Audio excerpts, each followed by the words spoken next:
The Asset Vulnerabilities page represents the heart of vulnerability management within Balbix. Everything Balbix knows about your assets and their associated vulnerabilities is accessible from this page. To help you prioritize your day-to-day activities, Balbix allows you to sort, filter, and group by a wide variety of common scoring mechanisms.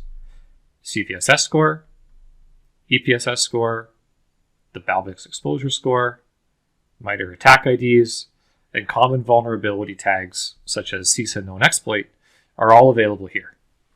It is also possible to toggle between unique vulnerabilities, as we have right now, and then also vulnerability instances for a much more targeted approach. In order to help you manage your vulnerabilities day to day, we have implemented the ability to filter by any of the attributes you see here and more.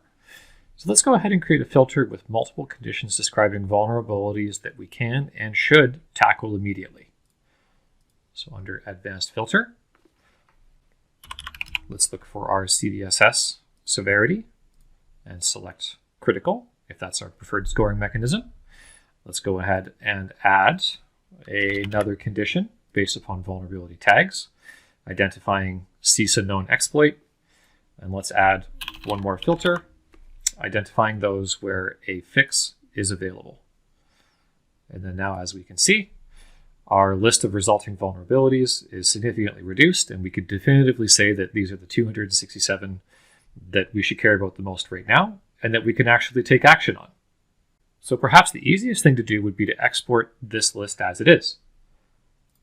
We can click on the export button here, and we'll see that we're presented with a wide range of options.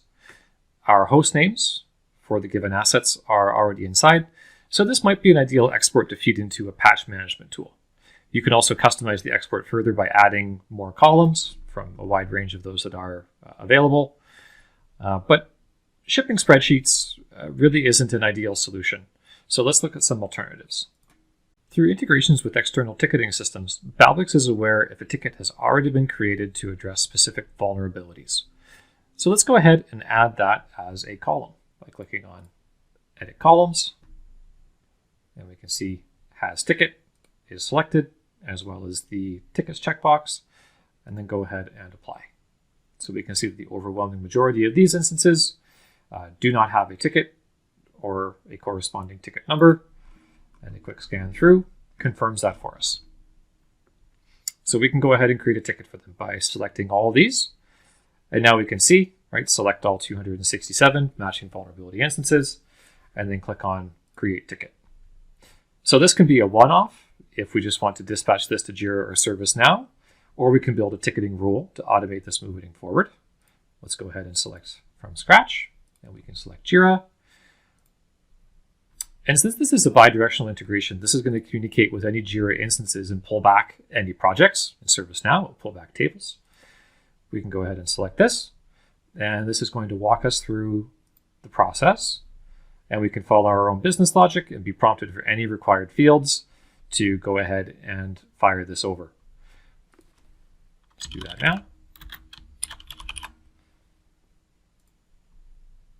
Select our reporter and then click Next. And there we have it. So once I click Confirm, this is going to go create a ticket in Jira. Detailed vulnerability descriptions are going to be included, as are remediation instructions. So you may have noticed that aside from creating tickets, we can also share this list via email, or we can create an automation. Automations are compelling because they lay the framework for automatically notifying, right, either by email or by exporting or by creating tickets like we just did, based upon when new vulnerabilities are discovered. So we can say that this particular automation is based upon asset vulnerabilities. We click Next. We can say that we want to use the current table filter only. So that's going to only fire off when there are new critical vulnerabilities with known exploit and fix. So we can see that presented here. If we click Next, and then we can select when asset vulnerabilities are seen, and click Next. And then we can go ahead and create that ticket. Other integration channels are also supported, like Slack, as well as remediation projects, which we will get into in a follow-up video. That's it for now. Thanks so much for watching, and for more information, please visit balbix.com.